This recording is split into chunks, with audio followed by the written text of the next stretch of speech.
Saudara hadirin yang saya hormati,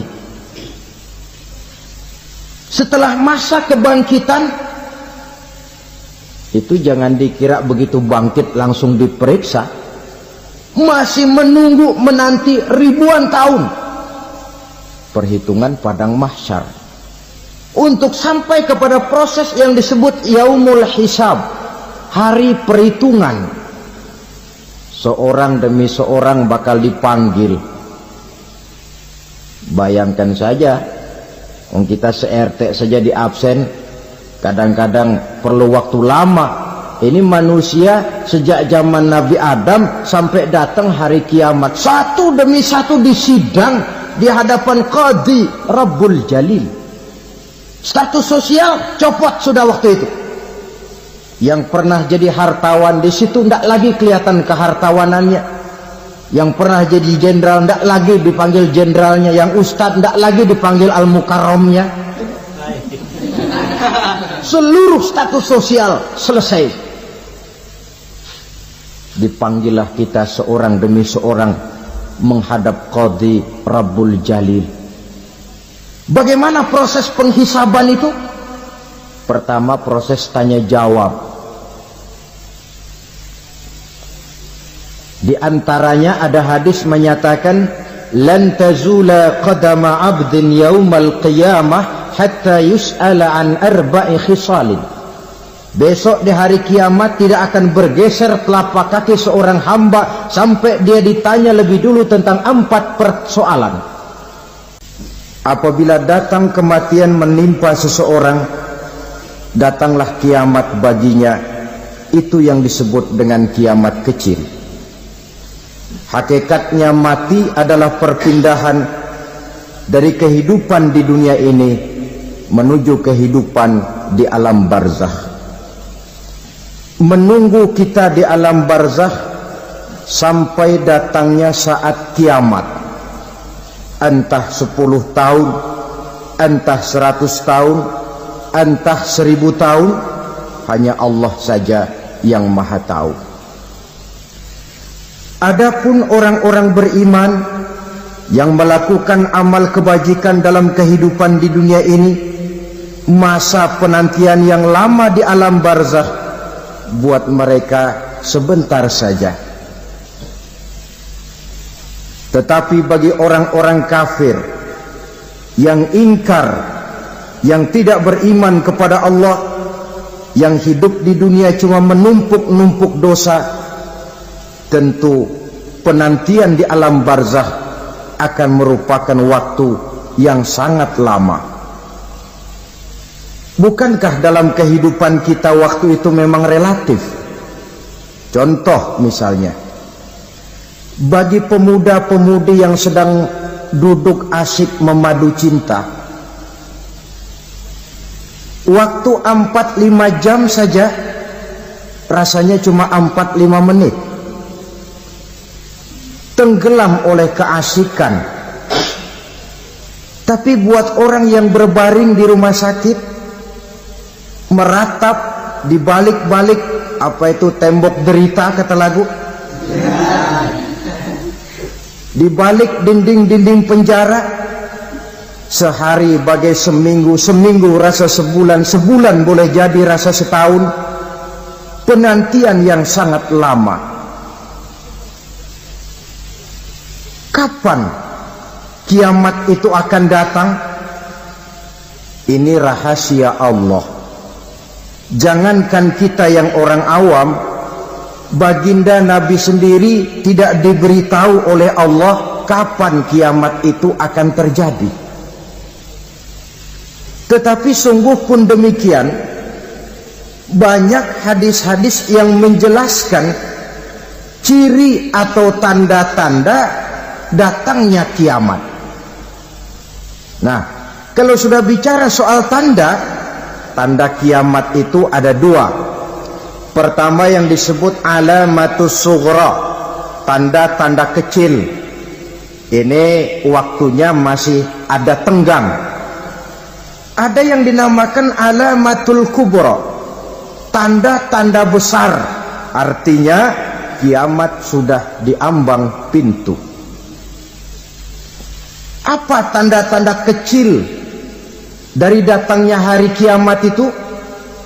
Misalnya kata Nabi, apabila ilmu sudah diangkat oleh Allah, artinya apabila ulama sudah banyak wafat, minat orang belajar agama berkurang, lalu kebodohan nampak merajalela di mana-mana, zina dikerjakan secara terbuka, minuman-minuman keras jadi kebanggaan.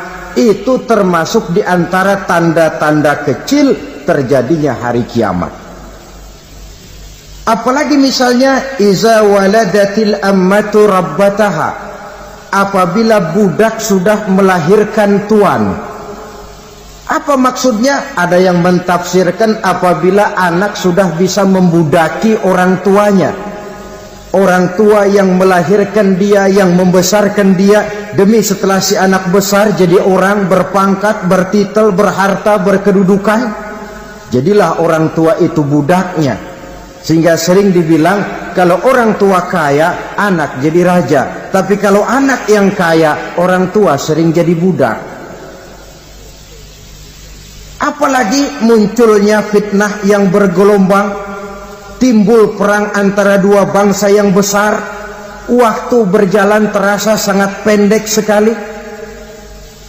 Itu merupakan tanda di antara tanda-tanda kiamat. Termasuk di dalamnya sulit membedakan mana laki, mana perempuan. Kan kalau tanda-tanda kayak begini sekarang sudah banyak kita lihat kan. Ulama banyak wafat, penggantinya sulit. Zina dikerjakan berterang-terangan, minuman keras jadi kebanggaan, banyak anak membudaki orang tuanya, sulit membedakan mana laki mana perempuan. Kadang-kadang dari belakang kita lihat perempuan bener, begitu kita colek nengok jenggotan.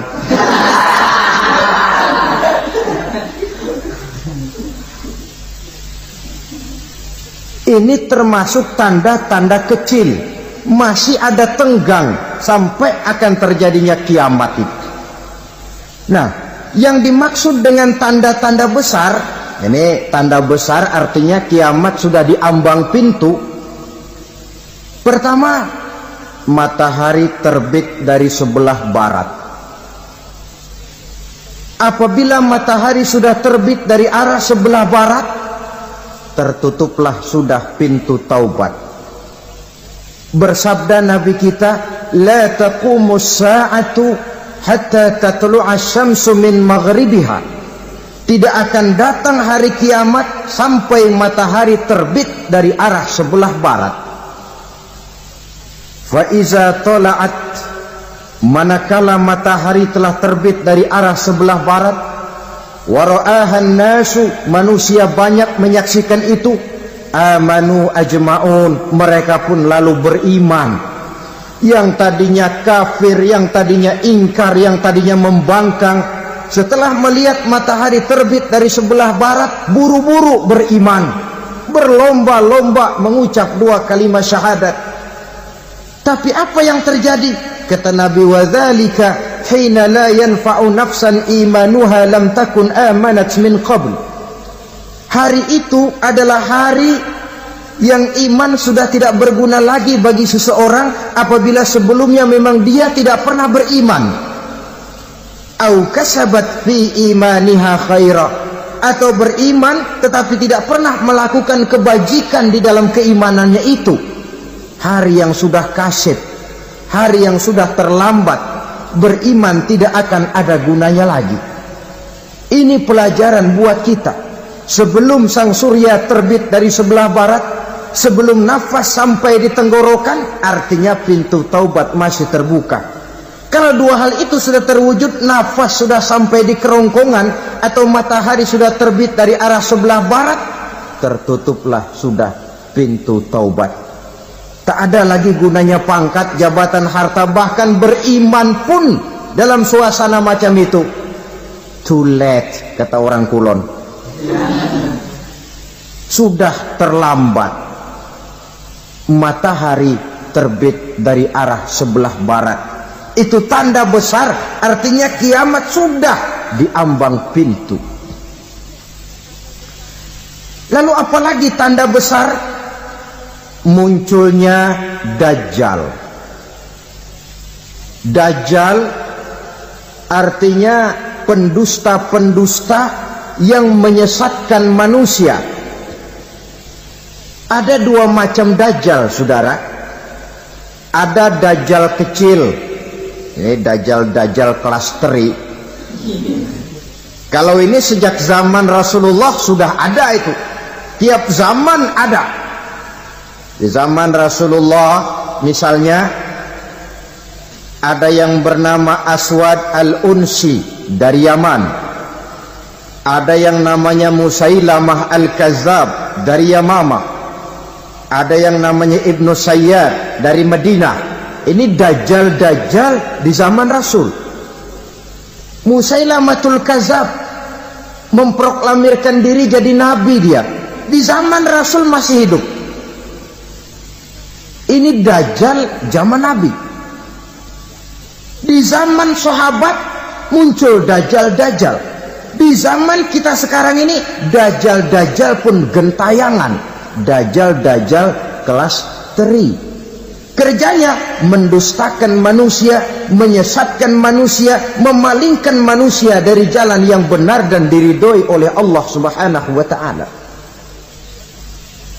Adapun yang merupakan tanda besar dari datangnya kiamat, Dajjal kelas kakap.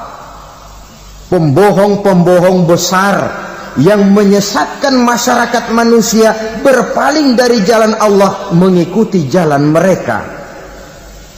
Apa sih ciri Dajjal itu? Kata Nabi dalam hadis Bukhari Muslim, "Innad Dajjala", sesungguhnya yang namanya Dajjal itu yakhruju, satu saat akan muncul mendekati hari kiamat. Wa inna ma'ahu ma'an, si Dajjal ini membawa air. Wa naran, dan juga membawa api. Dua simbol. Di tangan yang satu dia bawa air, di tangan yang satu dia bawa api. Wa ammal ladzi yarahu an-nasu ma'an fanarun, adapun yang orang banyak lihat air, hakikatnya adalah api. Yang dilihat api, hakikatnya adalah air. Oleh sebab itu, kalau api yang ditawarkan, ambillah air. Kalau air yang ditawarkan, pilihlah api. Maksudnya apa ini? Ini bahasa simbol, saudara-saudara. Dajjal bicaranya seolah-olah untuk kepentingan manusia, menawarkan surga. Surga yang dia tawarkan hakikatnya neraka.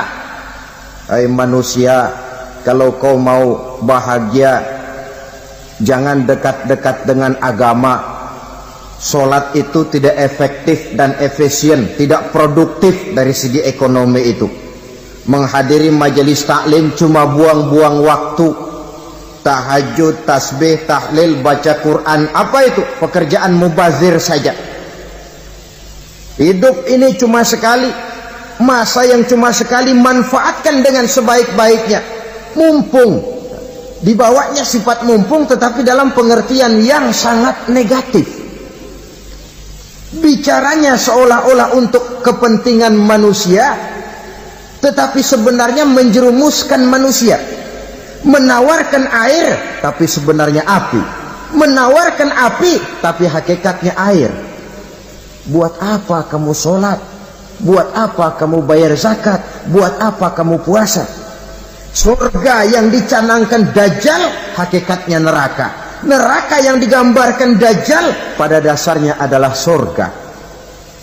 Jadi memutarbalikkan fakta itu kerjaan Dajjal. Yang hak jadi batil, yang batil dibilang hak, yang benar jadi salah, yang salah malah jadi benar. Tuntunan disuruh jadi tontonan, tontonan malah menjadi tuntunan. Itu pekerjaan Dajjal profesinya.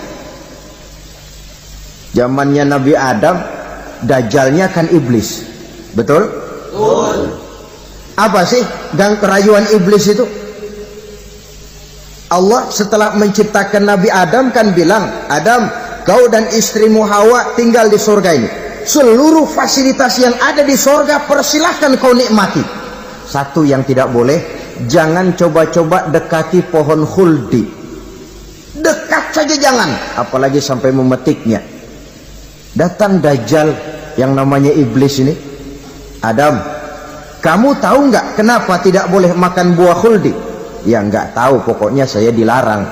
Bodoh kamu, Dam. Khuldun artinya kekal. Kalau kamu makan itu buah, kau akan kekal di surga buat selamanya. Allah tidak kepengen, maka dilarang kamu makan buah khuldi. Kalau kau ingin kekal di surga, Adam, makan saja. Saya bicara begini ini untuk kepentingan kamu, Adam. Ini kan ciri-ciri Dajjal. Bicaranya sih seolah-olah untuk kepentingan Nabi Adam, hakikat sebenarnya menjerumuskan Nabi Adam supaya ingkar dan melanggar larangan dari Allah Subhanahu wa ta'ala. Jadi setelah muncul Dajjal, timbul kekacauan-kekacauan di masyarakat. Banyak yang terpengaruh, terpedaya dan terpesona, termasuk mereka yang memproklamirkan diri jadi nabi, mereka yang memproklamirkan diri jadi rasul di zaman sesudah Rasulullah wafat. Itu adalah Dajjal. Maka saya ingatkan, kalau di zaman kita sekarang ini ada orang ngaku jadi nabi, ada orang ngaku jadi rasul, biar bahasa Arabnya kental, Quran hafal, hadis ribuan hadis hafal, biar pakai serban sampai menyengser ke tanah, bahasa Arabnya fasih, tapi dia mengaku jadi nabi, jadi rasul, kita umat Islam wajib tidak percaya. Wajib untuk tidak percaya. Itulah Dajjal zaman kita sekarang ini. Tidak mustahil mereka datang mempengaruhi orang-orang awam supaya berpaling dari Rasulullah, mengikuti mereka.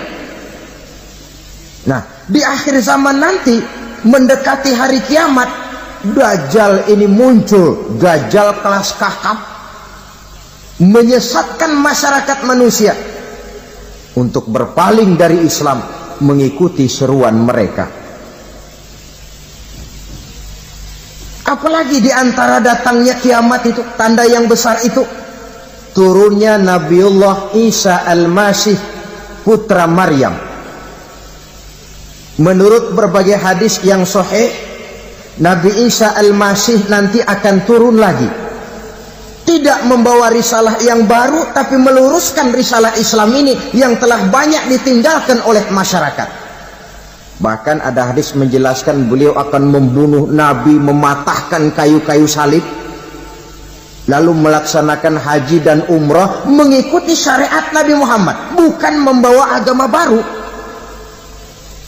Menjadi semacam mujaddid, reformer, menyelamatkan manusia dari bisikan Dajjal. Bahkan ada riwayat yang menjelaskan bahwa Nabi Isa berhasil mengalahkan Dajjal, mengembalikan masyarakat manusia kembali kepada ajaran Islam yang datang dari Allah, dibawa oleh Rasulullah Sallallahu Alaihi Wasallam.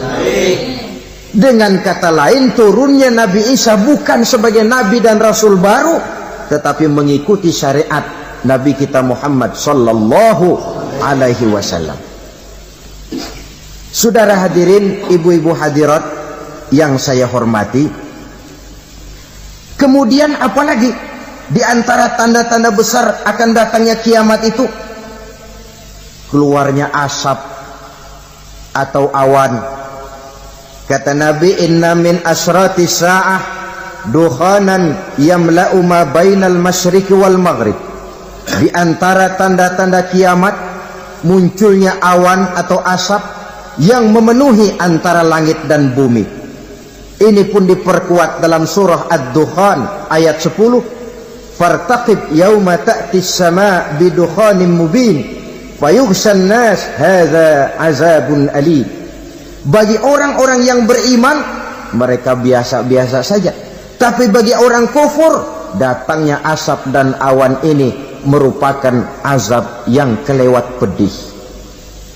Barangkali sedikit mendekati gambaran tentang azab yang pedih ini, saya ingatkan alam pikiran kita kepada peristiwa yang belum lama terjadi.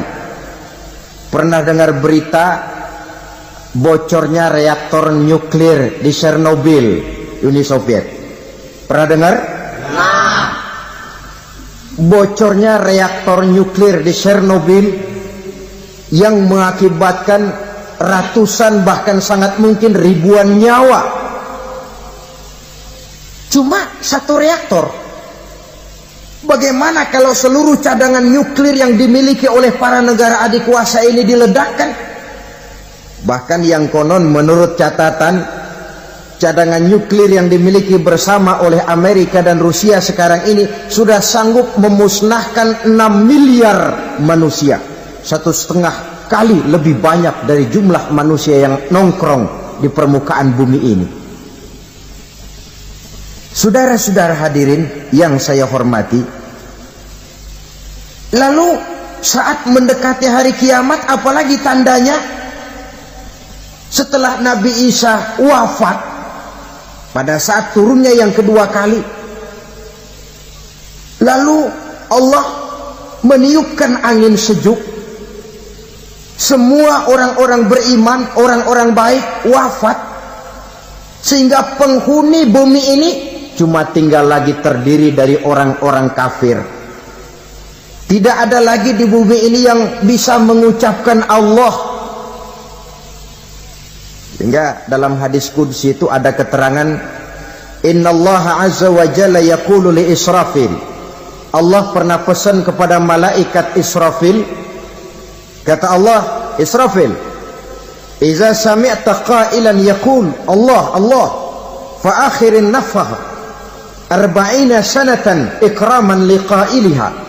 Hai Israfil, apabila kau dengar di permukaan bumi masih banyak orang yang mengucapkan Allah Allah, maka tunda sangkakala kiamat itu 40 tahun.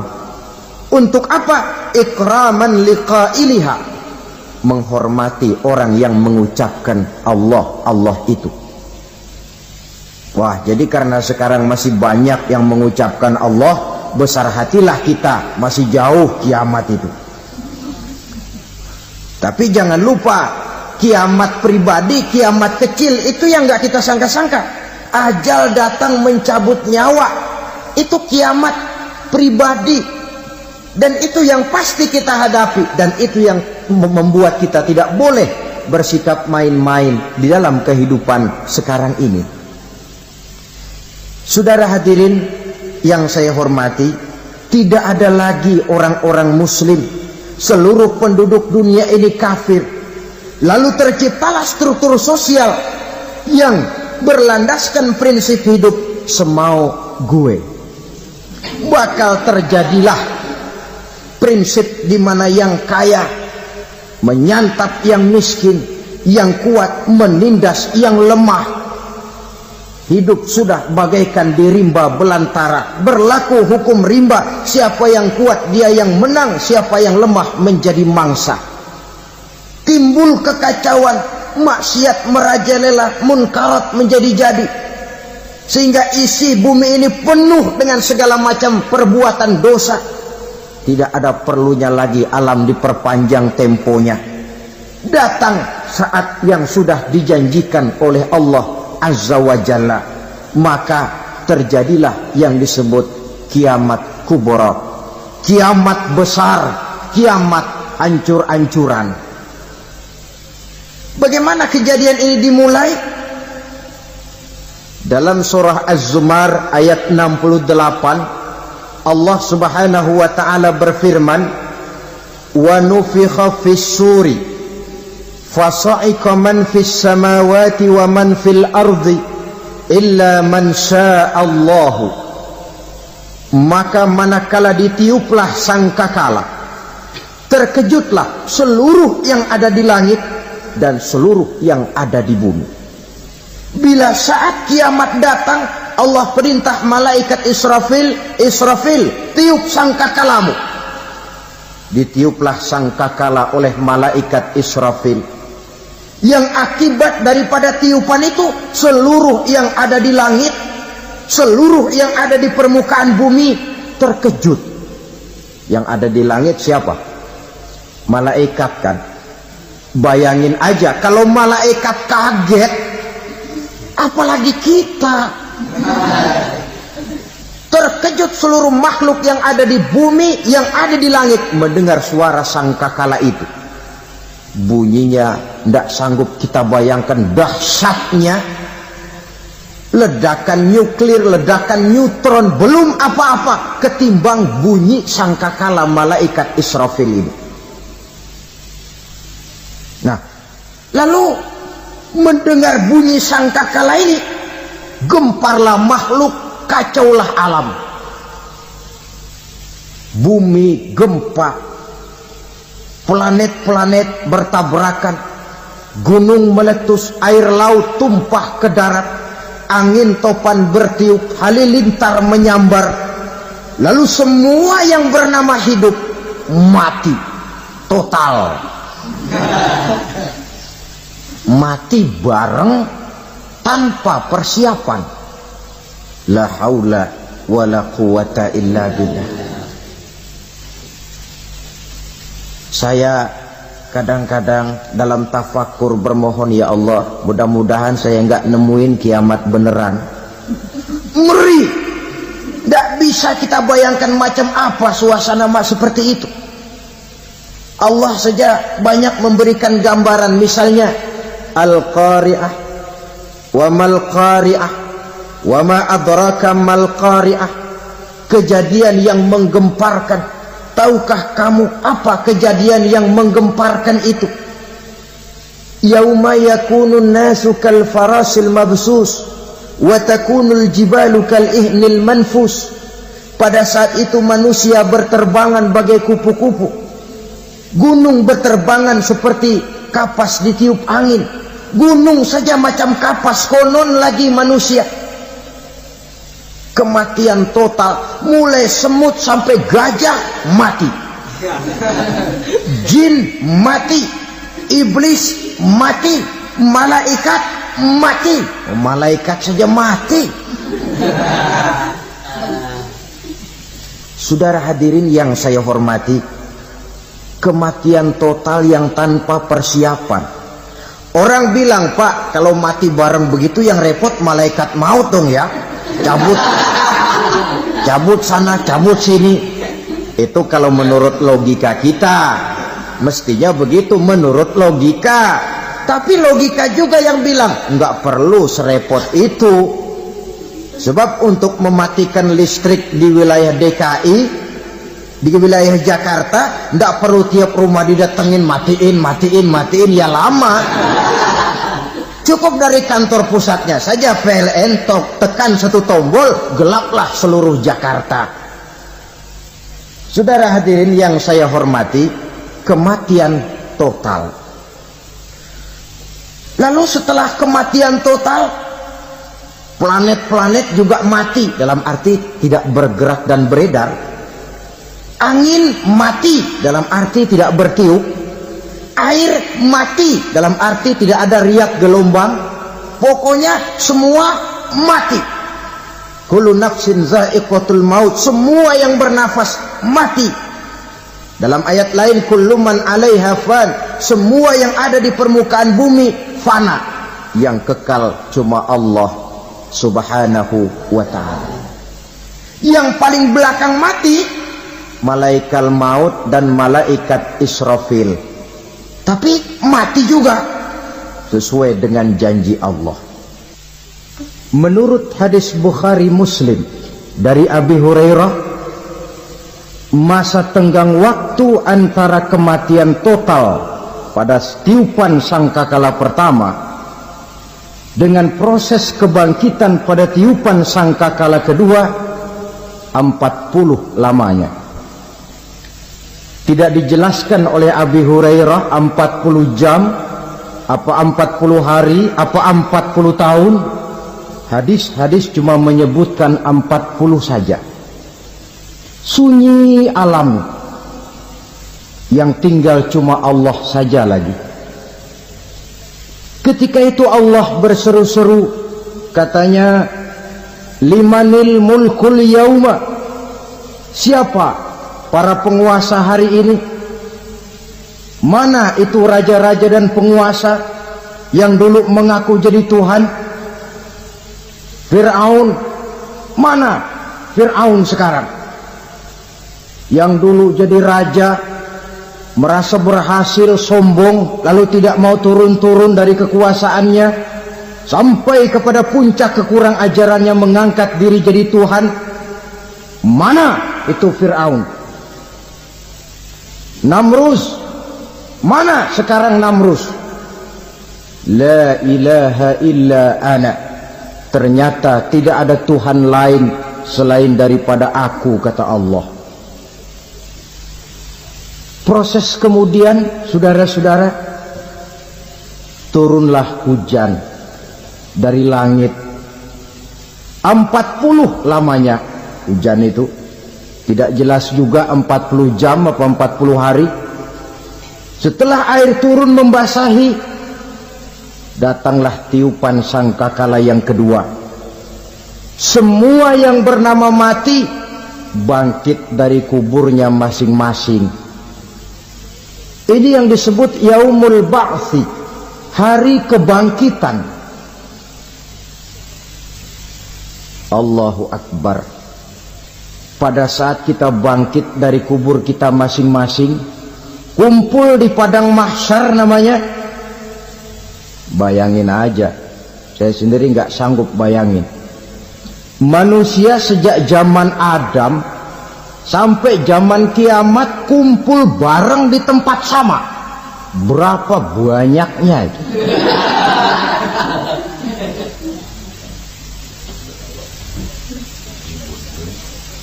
Dan yang luar biasa, menurut satu riwayat, pada saat bangkit itu, Masya Allah, roman muka kita berubah, disesuaikan dengan amalan kita waktu di dunia ini.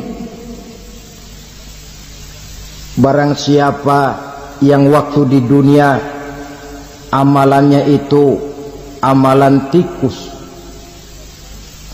di akhirat nanti dia bangkit dari kubur, mukanya seperti muka tikus. Gagah betul badannya, tapi mukanya seperti tikus.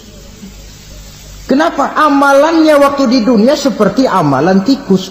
Apa amalan tikus itu? Suka ngegeragoti barang yang sudah disimpan rapi-rapi. Orang sudah simpan uang rapi-rapi, simpan perhiasan rapi-rapi, digeragoti oleh tikus. Maling-maling, pencoleng-pencoleng, koruptor-koruptor, itu nanti di akhirat nanti kita lihat mukanya seperti muka tikus. Oh, ini waktu di dunia suka nyolong, mukanya seperti muka tikus. Barang siapa yang waktu di dunia ini amalannya itu amalan macan, dia akan bangkit nanti mukanya seperti muka macan. Apa amalan macan? Macan itu amalannya menang-menangan. Orang yang mau menang saja nggak mau mengalah. Coba lihat di hutan, kenal hutan nggak? Nah. Di hutan, raja hutan di mana-mana pasti macan, betul kan? Betul. Padahal hutan belum pernah bikin pemilihan umum. Tapi macan tidak peduli ada pemilihan umum apa tidak, pokok saya raja. Sebab apa? Macan jadi raja itu bukan karena benar, tapi karena kuat jadi raja. Setelah dia jadi raja, rakyat hutan yang mesti dilindungi malah dimakan oleh raja macan. Kambing rakyat hutan dimakan oleh macan. Ayam rakyat hutan dimakan oleh macan. Itu nanti kita lihat di akhirat itu mukanya seperti muka macan, gagah betul. Lalu barang siapa yang di dunia ini amalannya itu seperti amalan anjing, nanti dia punya muka seperti muka anjing. Apa amalan anjing? Pertama, anjing itu kalau disuruh jaga rumah, dia tidak bisa membedakan mana maling, mana tamu. Biar yang datang maling, kalau bawa tulang, anjing kalem. Yang kedua, anjing itu akan setia kepada siapa saja yang memberinya roti. Siapa yang memberinya roti, itulah majikannya. Apa kata majikannya, pasti dia laksanakan. Soal benar atau salah, dia tidak peduli. Setelah anjing dapat roti, dia tidak punya pilihan lain kecuali bilang, abdi mah kumaha juragan wae ayeuna mah.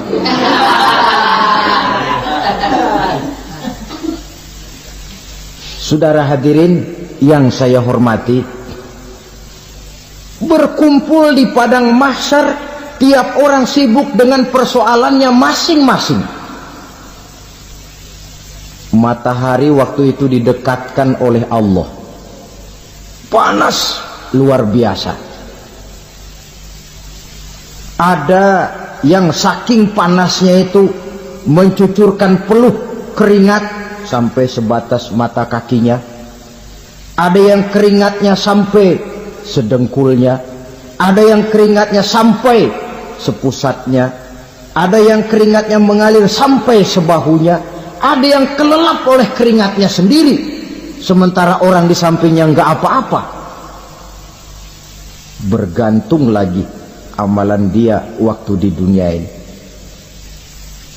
Saudara-saudara, sebagian orang dalam kepanikan padang mahsyar berombong-rombong datang mereka menghadap Nabi Adam.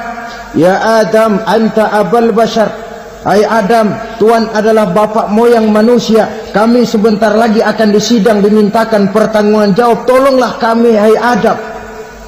Kata Nabi Adam, jangankan nolongin sampean, saya sendiri tanggung jawab di hadapan Allah. Ketika dulu tidak boleh makan khuldi, saya serobot. Sudahlah, urus diri masing-masing saja, nafsi. Begitu kata Nabi Nuh, begitu kata Nabi Ibrahim. Tiap orang bertanggung jawab sendiri-sendiri. Ketika itulah saudara-saudara, nikmatnya menjadi umat Nabi besar Muhammad sallallahu alaihi wasallam. Sebab apa? Walaupun menurut abjad kita ini umat paling belakang, kan paling belakang kita ini toh, karena Nabi Muhammad adalah Nabi akhir, tapi akan dihisap lebih dulu, lewat di atas sirat lebih dulu, masuk surga lebih dahulu ketimbang umat-umat belakangan. Ketika Rasul mendekati ajal, beliau tanyakan itu kepada malaikat Jibril.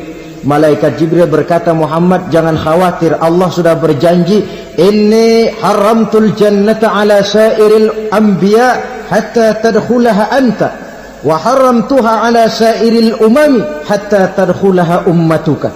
Surga aku haramkan buat seluruh nabi kecuali kalau engkau Muhammad sudah masuk ke dalamnya, dan surga aku haramkan buat seluruh umat kecuali kalau umatmu Muhammad sudah masuk ke dalamnya.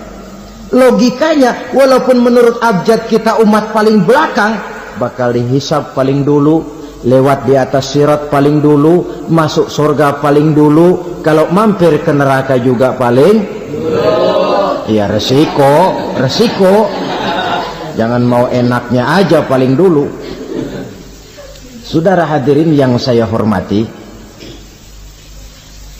setelah masa kebangkitan itu jangan dikira begitu bangkit langsung diperiksa. Masih menunggu menanti ribuan tahun perhitungan padang mahsyar untuk sampai kepada proses yang disebut yaumul hisab, hari perhitungan. Seorang demi seorang bakal dipanggil. Bayangkan saja, kita se-RT saja di absen, kadang-kadang perlu waktu lama. Ini manusia sejak zaman Nabi Adam sampai datang hari kiamat, satu demi satu disidang, di hadapan Qadhi Rabbul Jalil. Status sosial copot sudah waktu itu. Yang pernah jadi hartawan di situ tidak lagi kelihatan kehartawanannya. Yang pernah jadi jenderal tidak lagi dipanggil jenderalnya. Yang ustadz tidak lagi dipanggil al-mukarramnya. Seluruh status sosial selesai.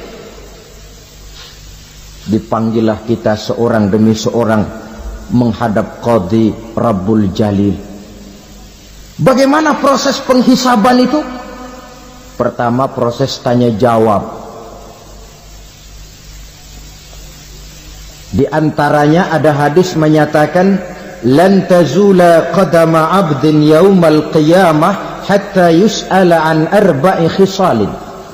Besok di hari kiamat tidak akan bergeser telapak kaki seorang hamba sampai dia ditanya lebih dulu tentang 4 persoalan. Tentang ilmunya. Kemana ilmu itu diamalkan? Tentang umurnya.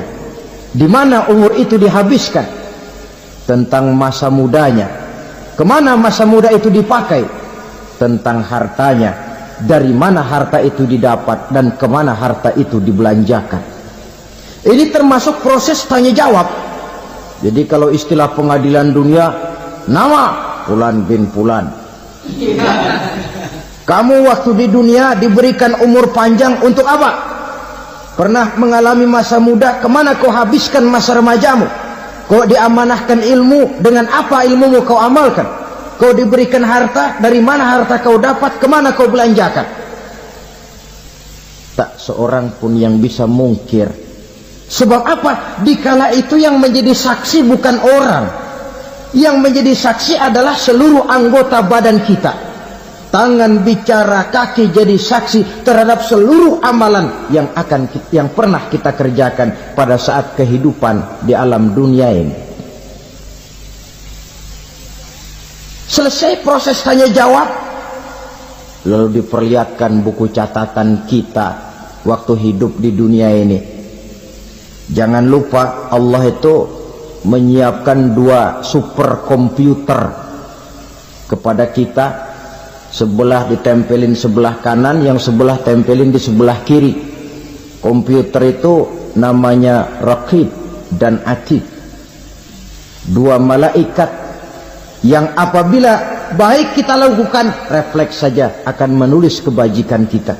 Jahat kita kerjakan akan tertulis. Catatan itu nanti diperlihatkan kepada kita. Waduh, alangkah malunya pada saat diperlihatkan catatan kita, buku rapot kita merah melulu. Barangkali diperiksa sambil diomelin, brengsek lo. Buku merah melulu begini, bagaimana waktu hidup di dunia? Tidak cukup diperlihatkan buku catatan kehidupan, rekaman kehidupan. Rekaman kehidupan kita secara utuh sejak terlahir sampai ajal datang merenggut nyawa. Barangkali mirip dengan video sekarang ini, di mana terekam dengan baik seluruh kegiatan kita sejak yang sekecil-kecilnya sampai kepada yang sebesar-besarnya. Untuk kemudian kita pun menerima balasan. In khairan fa khairun wa in syarran fa syarrun.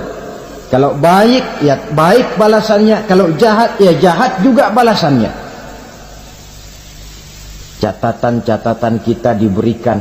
Kalau banyak kebajikannya diberikan di tangan kanan dengan cara yang halus. Kalau banyak kejahatannya diberikan dari sebelah kiri atau dilempar dari belakang. Itulah sebabnya sejak di dunia ini kita sudah mohon kepada Allah.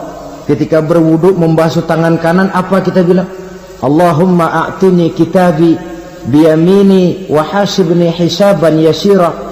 Ya Allah, berikan saya kitab di tangan kanan, dan kalau saya memang perlu dihisap, hisaplah saya yang seringan-ringannya. Tangan kiri berlindung kita kepada Allah. Jangan sampai diberikan kitab di tangan kiri atau dari arah sebelah belakang. wa a'udzubika an tu'tiya kitabi bishimali aw min wara'i zuhri, dari arah sebelah belakang. Na'udzubillah min dzalik.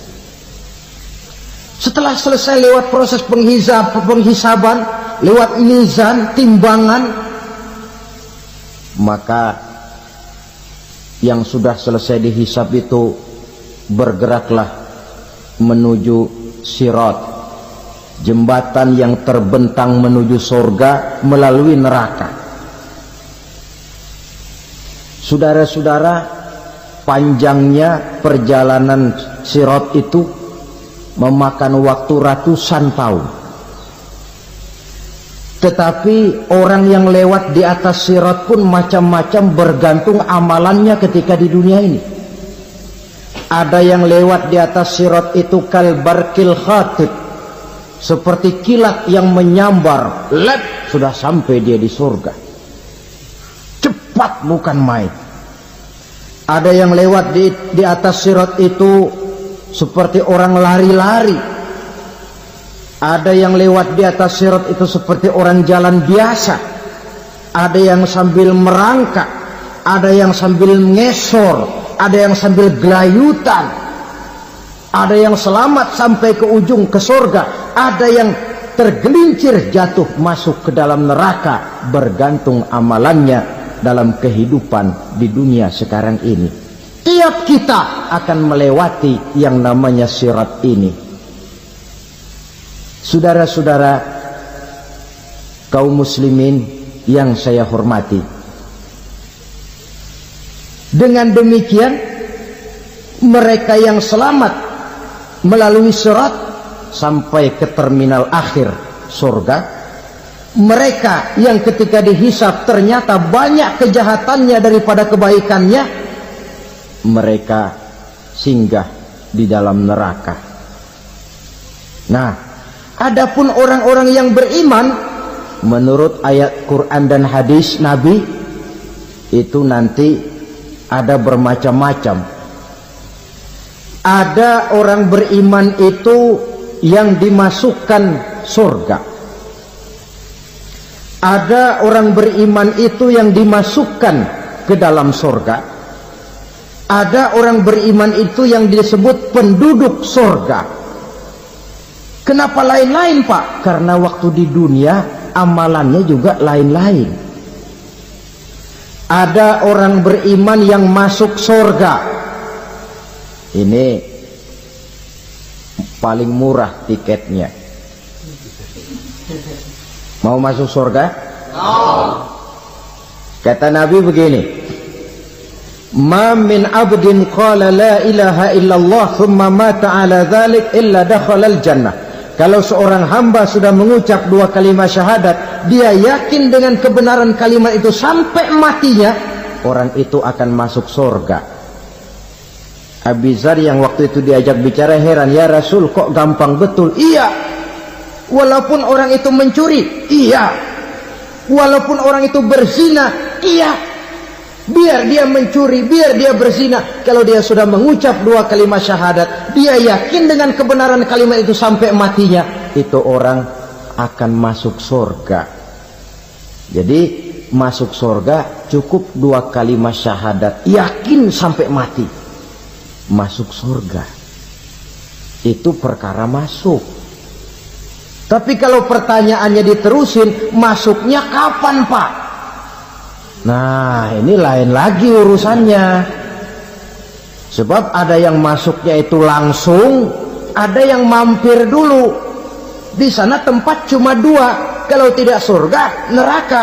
Mau ke surga tapi mampir dulu, yang mampirnya jelas di neraka.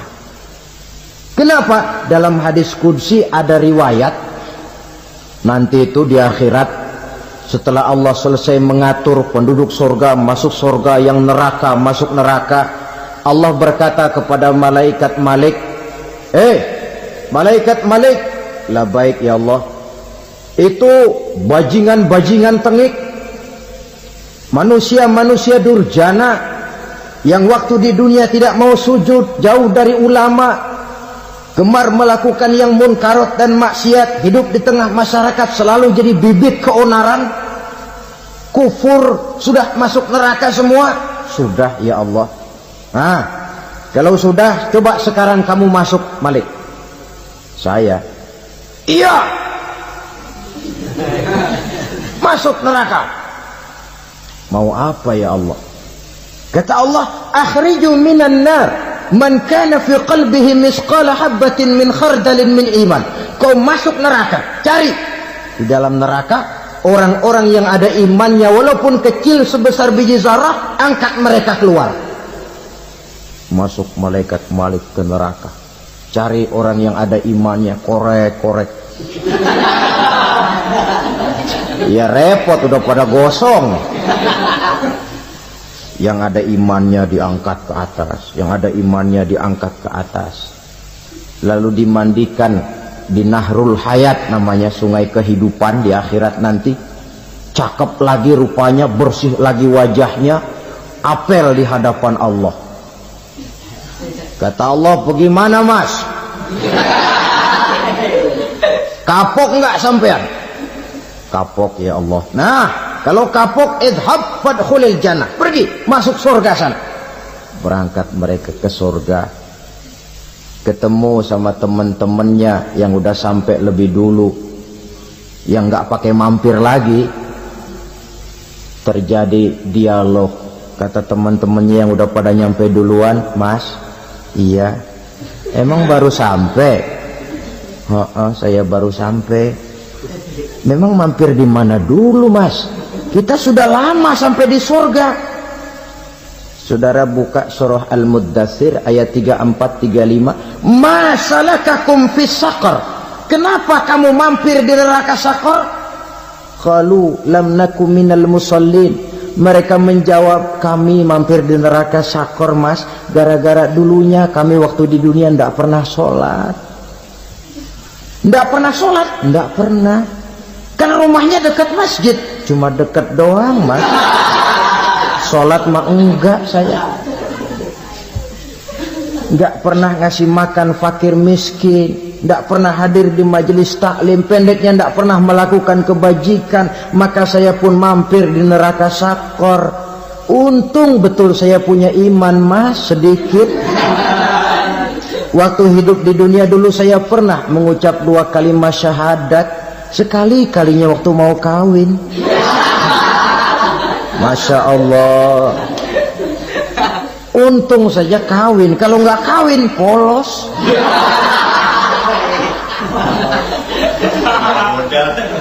Itu juga pengulu sudah setengah mati ngajarin.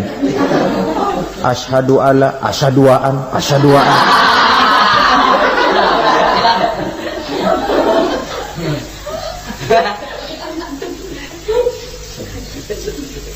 Ini namanya masuk surga, ada mampir dulu. Ada pula orang mukmin itu yang dimasukkan surga. Namanya dimasukkan kan terima beres. Saya masuk ke rumah, jalan sendiri, cari tempat sendiri. Saya dimasukkan ke dalam rumah, terima beres, pokok ada di dalam, itu dimasukkan namanya. Nggak pakai mampir. Tapi tentu tiketnya lebih mahal ketimbang yang pertama tadi. Apa kata Allah? Innal ladzina amanu wa amilus shalihat la ukaffiranna anhum sayyi'atihim wa la udkhilannahum jannah. Sesungguhnya orang-orang yang beriman kemudian beramal soleh, kami hapuskan segala dosa dan kesalahannya, kami masukkan mereka ke dalam surga. Lihat ayatnya, Allah yang memasukkan, kita yang dimasukkan. Tidak pakai transit, tidak usah mampir. Cuma tidak cukup syahadat, tidak cukup amanu, tapi diiringi dengan wa'amilus sholih. Iman, amal. Tidak cukup syahadat, lalu dibuktikan dia sholat, dia zakat, puasa, lalu dia melakukan berbagai macam kebajikan. Ini yang menyebabkan dia tidak pakai mampir di tempat yang bernama Saqar. Lalu ada pula orang mukmin itu yang disebut penduduk surga. Wah, ini sudah VIP ini. Ashabul jannah, penduduk surga. Siapa mereka? Kata Allah, innal ladzina amanu summa istaqamu fala khaufun 'alaihim wa la hum yahzanun ulaika ashabul jannah hum fiha khalidun. Sesungguhnya orang-orang yang beriman lalu istiqamah tetap dalam melaksanakan perintah Allah, tidak goyang, tidak labil tapi stabil, istiqamah, mereka tidak takut dan tidak bersedih hati. Merekalah penduduk surga. Iman, istiqamah. Tidak punya duit, sembahyang. Banyak duit, sembahyang. Miskin, sembahyang. Kaya, tetap sembahyang. Istiqamah. Kadang orang kalau susah rajin ke masjid, banyak duitnya ngelihat masjid melengos. Itu yang dibilang waktu miskin hamba Allah, setelah kaya jadi hamba harta. Bergeser, tidak ada nilai istiqomahnya. Saudara-saudara, dengan begitu penduduk neraka itu dua. Ada penduduk permanen, ada penduduk yang semi permanen. Yang semi permanen orang-orang beriman yang mempunyai dosa besar. Mereka masuk ke neraka untuk menerima azab sesuai dengan dosanya. Bila selesai masa azab itu, mereka akan diangkat untuk ditempatkan kembali ke dalam surganya Allah Subhanahu wa ta'ala. Nah, dikala itulah saudara-saudara, ada yang disebut syafaat dari Rasulullah Sallallahu Alaihi Wasallam. Tapi tentu jangan lupa, syafaat ini ibarat kain menambal dia. Kita punya kain bolong-bolong sedikit, syafaat yang menambal. Solat kita ada kurang dikit, sedekah kita ada campur riak dikit, amalan kita ada tidak karena Allah dikit, kita berharap syafaat. Jadi biarlah kain masih bolong-bolong, yang penting punya kain. Tapi kalau kainnya tidak ada, yang ditambal apanya? Sholat tidak, puasa tidak, zakat tidak, berharap syafaat saja, ya, terlalu berlebihan itu. Saudara hadirin yang saya hormati, apabila selesai proses penghisaban, proses penghitungan, maka dikala itulah manusia terbagi dalam dua kelompok besar. Fariqun fil jannah wa fariqun fis sa'ir. Sekelompok orang-orang beruntung yang masuk ke dalam surga, dan sekelompok lagi masuk ke dalam neraka. Akan memakan waktu untuk menceritakan sifat surga dan neraka, tapi insya Allah pada kesempatan pertemuan lain saya sampaikan. Namun sebagai gambaran umum cukuplah saya sampaikan sebuah hadis qudsi. Allah jelaskan, a'dadtu li'ibadiyas salihin ma la 'ainun ra'at wa la uzunun sami'at wa la khatara fi qalbil bashar. Aku sediakan buat hamba-hambaku yang soleh, yang tidak pernah terlihat oleh mata, tidak pernah terdengar oleh telinga, dan belum pernah terdetik dalam hati manusia. Jadi kenikmatan surga belum pernah dilihat mata, belum pernah didengar telinga, belum pernah terdetik dalam hati. Pedihnya azab neraka belum pernah terlihat mata, belum pernah terdengar telinga, belum pernah terdetik dalam hati.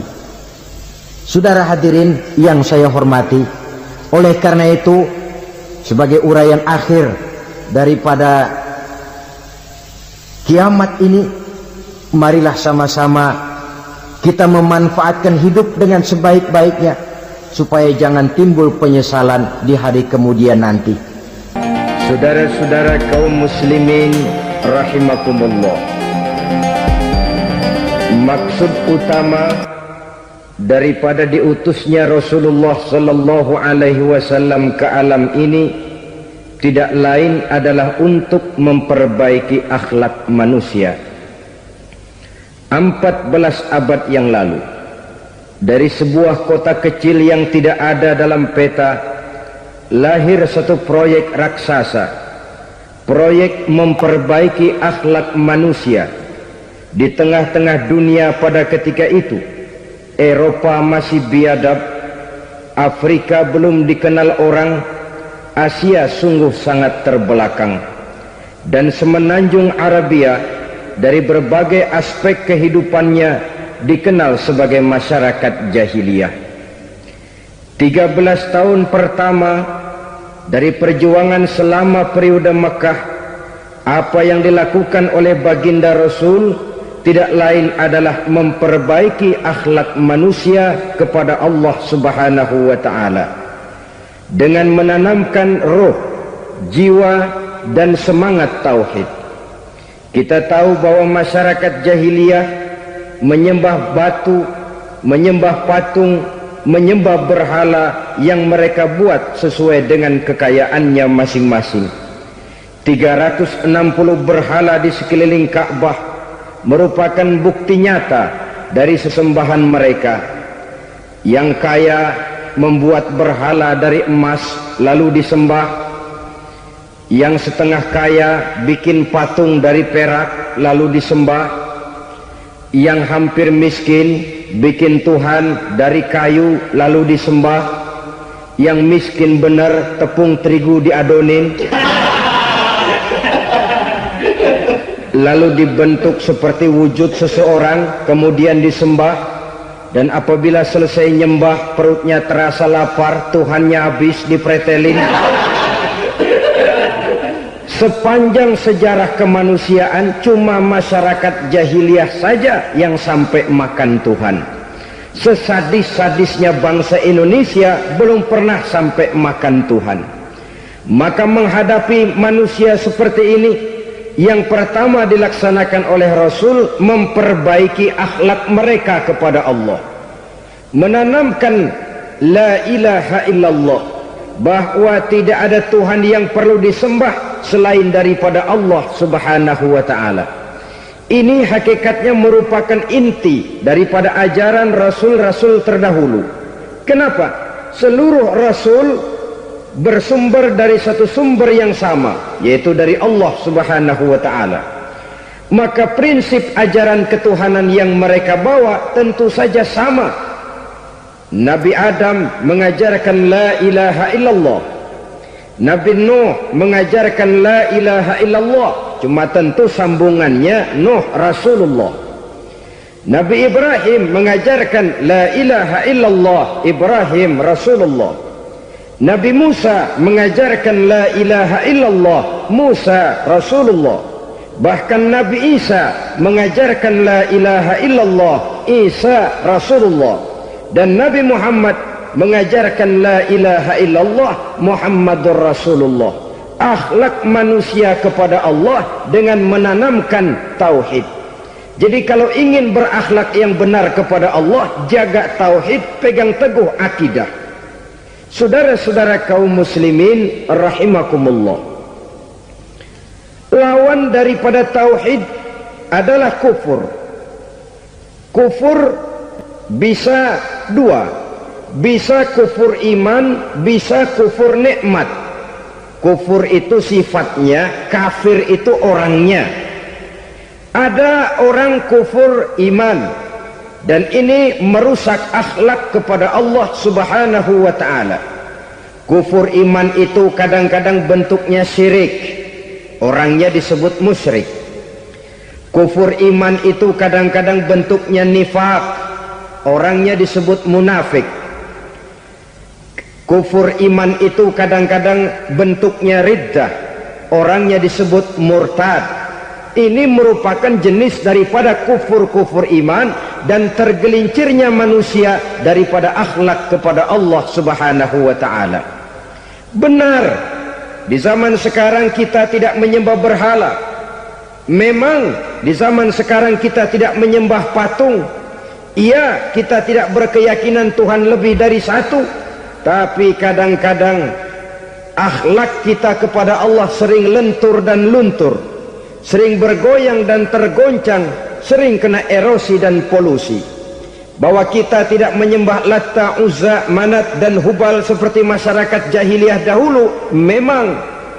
Tapi Latta zaman sekarang, Uzza zaman sekarang, Manat dan Hubal di zaman sekarang, berhala-berhala di abad kita sekarang ini, kadang-kadang bernama harta, kadang-kadang bernama wanita, kadang-kadang bernama tahta, mungkin juga bernama Toyota. sesuatu yang lebih kita agungkan daripada Allah, menjelmalah dia menjadi berhala-berhala di zaman kita sekarang ini. Manakala kita di kantor sudah lebih takut kepada kepala bagian kita daripada kepada Allah, maka Tuhan kita barangkali adalah kepala bagian kita. Manakala kita sudah lebih takut kepada manusia daripada kepada Allah, bergeserlah akhlak kita kepada Allah, mengagungkan manusia dan menomorduakan Allah. Maka di zaman sekarang akhlak kita kepada Allah sering kena erosi, sering kena polusi.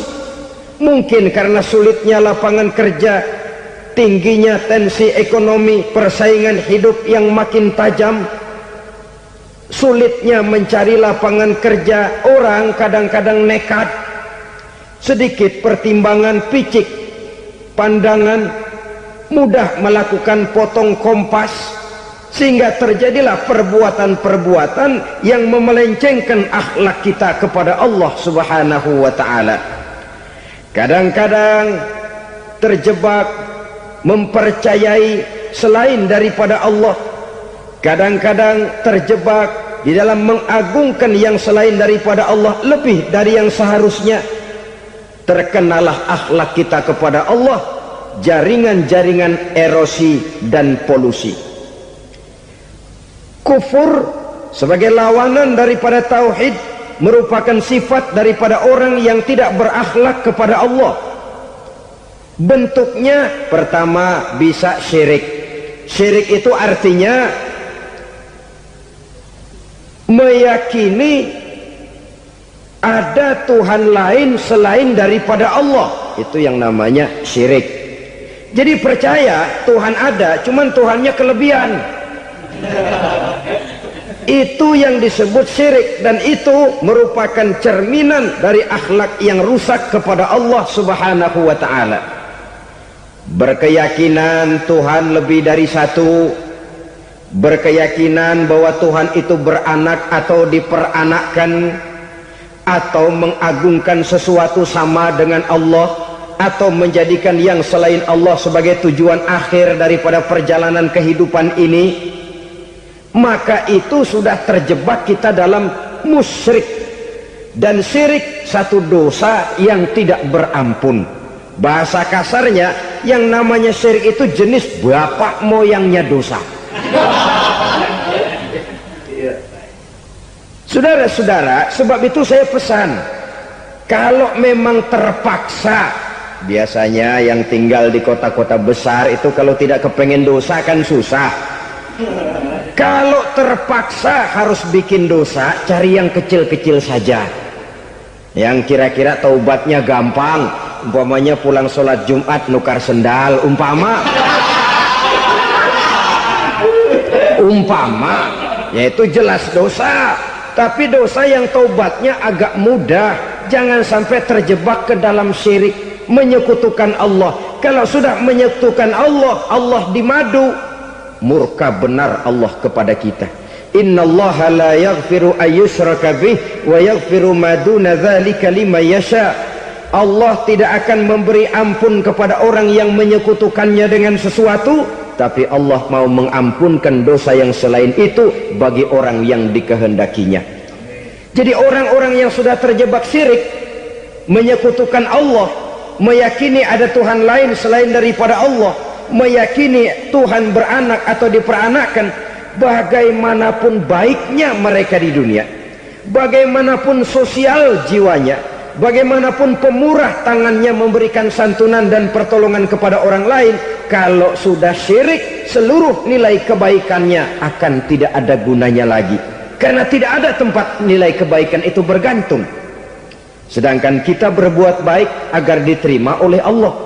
Kalau Allahnya marah kepada kita, siapa yang akan menerima nilai kebaikan itu sendiri? Ini bentuk yang pertama. Yang nyata-nyata menyembah berhala, syirik. Yang nyata-nyata beriktikad Tuhan lebih dari satu, syirik. Atau yang tersamar. Yang tersamar itu yang sering jadi penyakit kita. Saya sejak ada perkutut ini di rumah, perkutut, Saudara-saudara, yang merusak akhlak kepada Allah, yang merusak tauhid setelah syirik, bisa juga berbentuk nifak. Nifak itu sifatnya, orang yang punya sifat nifak disebut munafik. Asal katanya dari nafakun. Nafakun itu satu lubang yang punya dua muka, seperti goa, ada tempat masuk, ada tempat keluar. Maka munafik orang yang punya dua muka. Kalau bahasa kita, pandai bermain minyak di atas air, manis jika berhadapan, balik belakang lain bicara.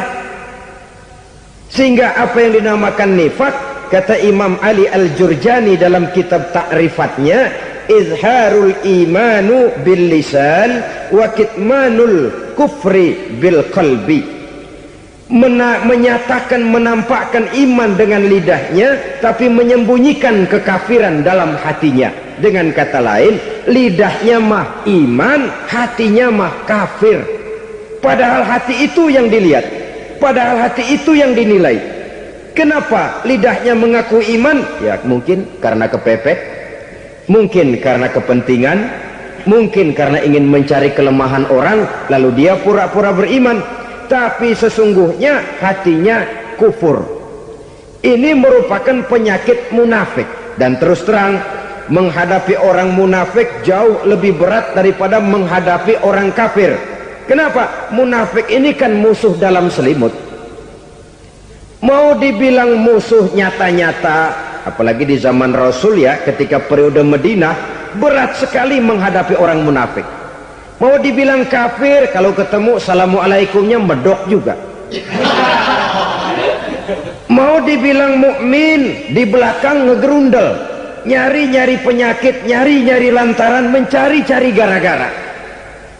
Kalau kafir jelas kafirnya, kalau musyrik jelas musyriknya. Tapi munafik, di depan kita dia mengaku beriman, di belakang kita dia caci maki kita. Maka demikian rupa watak orang munafik Allah benci betul.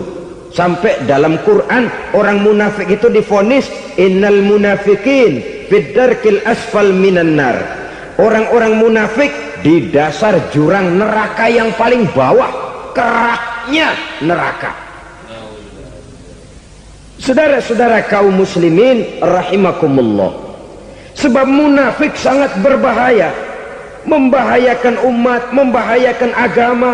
Di depan kita mereka ngaku pura-pura beriman, kalau pidato luar biasa, memuji agama setinggi langit, menampakkan seolah-olah dia orang yang dekat dengan agama.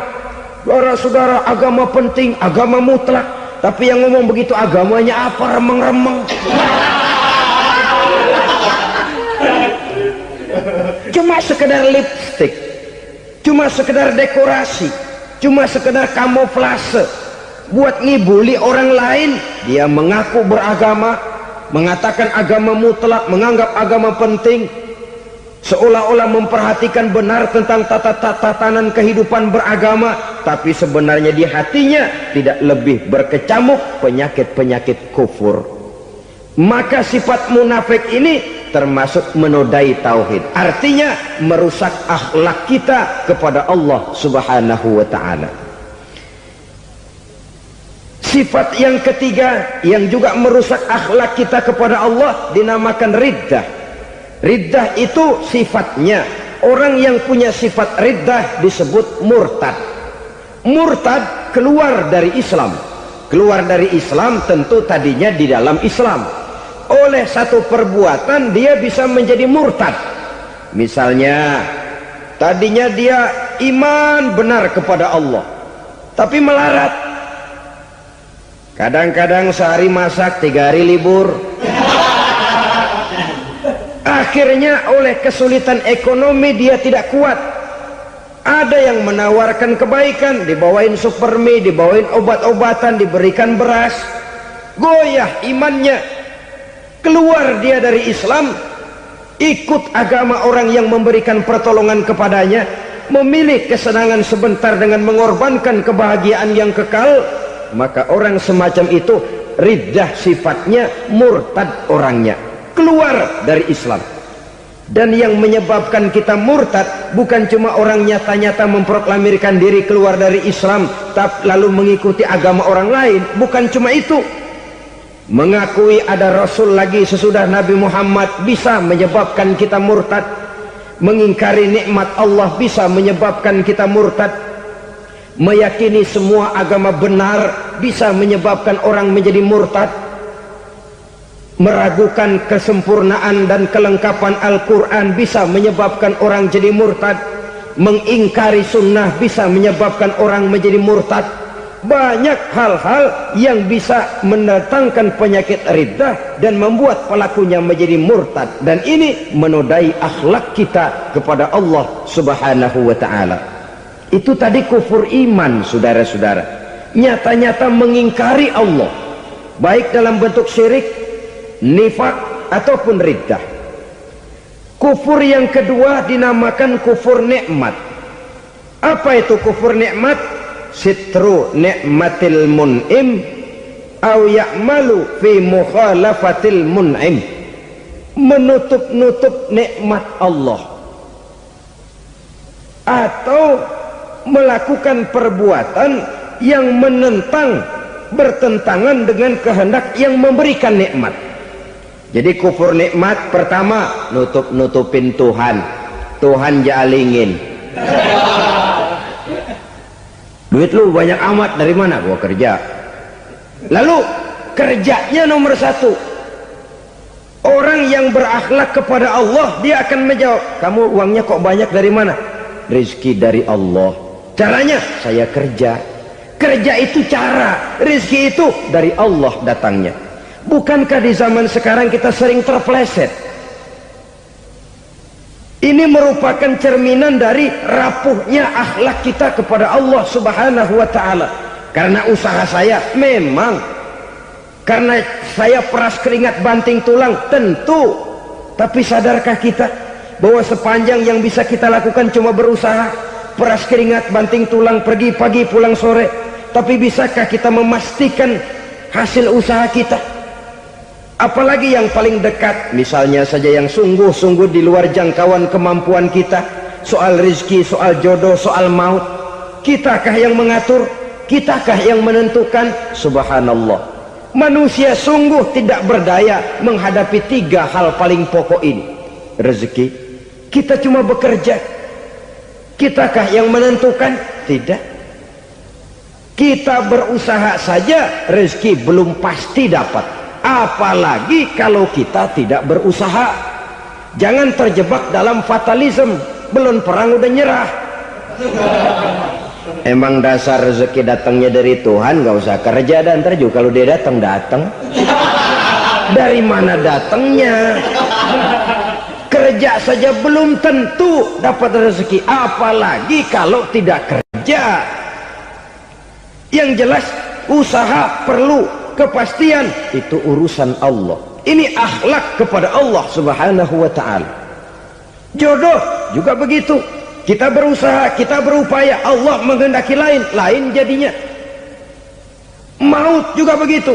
Siapa sih yang pengen ngadepi maut? Siapa sih yang pengen mati? Siapa sih yang pengen ketemu malaikat Israel? Tidak seorang pun kalau ditanya, kecuali mereka yang putus asa ya.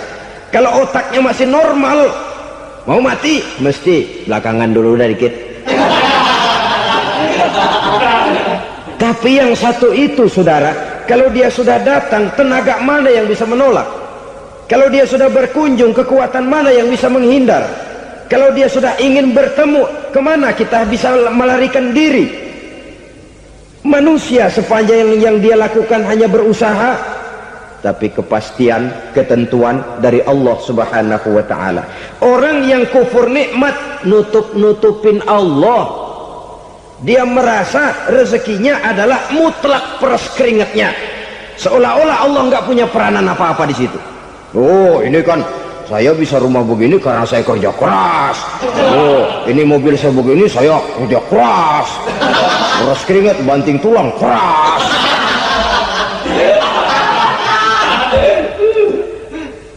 Saudara-saudara kaum muslimin rahimahkumullah, jadi menutup-nutupi Allah, akibatnya nanti kalau dia berhasil, Allah ketutupan.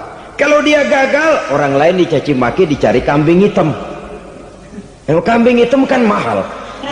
Karena orang sering cari-cari kambing hitam. Jarang orang mau jujur kalau bertemu kesulitan lalu mencari sebab pada dirinya sendiri. Yang paling enak ya nyalain orang. Lo begitu.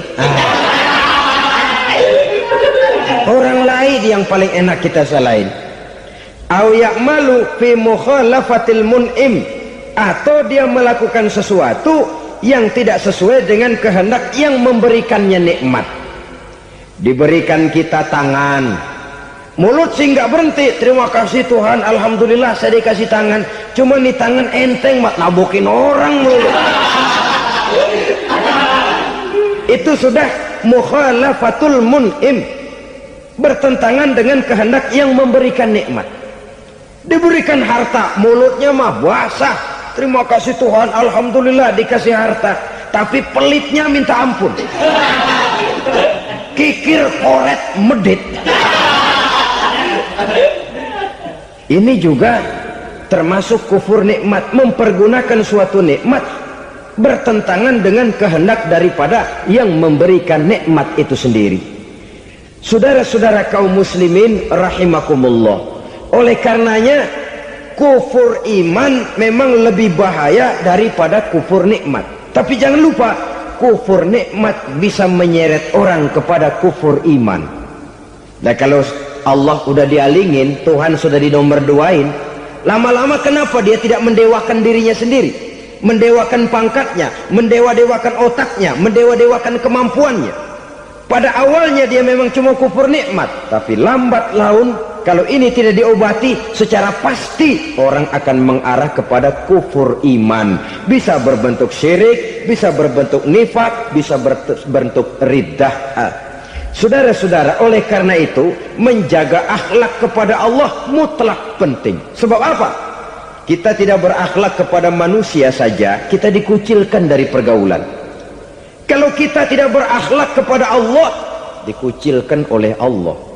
Hadis qudsi menyatakan, man lam yashkur ala na'mai wa lam yasbir ala balai falyakhruj min tahtis samai falyatlub rabban siwaya. Kata Allah, siapa orang yang tidak mau bersyukur terhadap nikmat yang aku berikan kepadanya dan tidak mau sabar terhadap ujian yang aku berikan kepadanya, falyakhruj min tahtis samai, persilahkan saja keluar dari kolong langitku, waliyatlub rabban siwaya, tolong cari Tuhan lain selain daripada aku. Murka Allah, diusir, cuman gak kedengeran aja.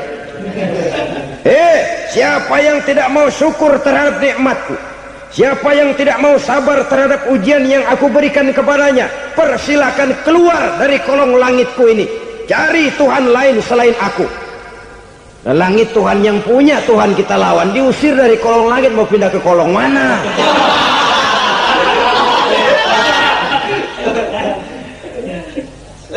Jadi jangan merasa kufur nikmat kan enteng. Iya, kelihatannya begitu, tidak sebahaya kufur iman. Tapi kufur nikmat ini merupakan anak tangga yang kalau kita sudah mulai naik, kita akan naik terus sampai kepada tingkat di mana kita mengalami kufur iman. Kalau sudah ke sana, maka akhlak kita kepada Allah terkenalah erosi, terkena polusi, hancur akhlak kepada Allah, dan itulah sumber kesengsaraan abadi. Kalau cuma kita tidak berakhlak kepada manusia, barangkali resikonya cuma kehidupan di dunia ini. Mungkin juga ada kehidupan akhirat. Tapi kalau sudah tidak berakhlak kepada Allah, dunia akhirat kita rugi dan celaka. Maka pada kesempatan ini saya mengajak, marilah jaga baik-baik akhlak kita kepada Allah. Satu kali kita bertauhid, sampai mati kita bertauhid. Satu kali la ilaha illallah, jangan tergelincir lagi kita keluar daripada kalimat itu. Satu kali kita bertuhankan Allah, jangan bertuhan yang lain selain daripada Allah. Jangan sekutukan Allah, jangan samakan Allah dengan sesuatu, jangan mengangkat yang lain sama agungnya dengan Allah. Sebab dengan demikian kita seolah-olah sudah mengotori akhlak kita kepada Allah subhanahu wa ta'ala. Ini berat saudara-saudara, ini tidak ringan. Kadang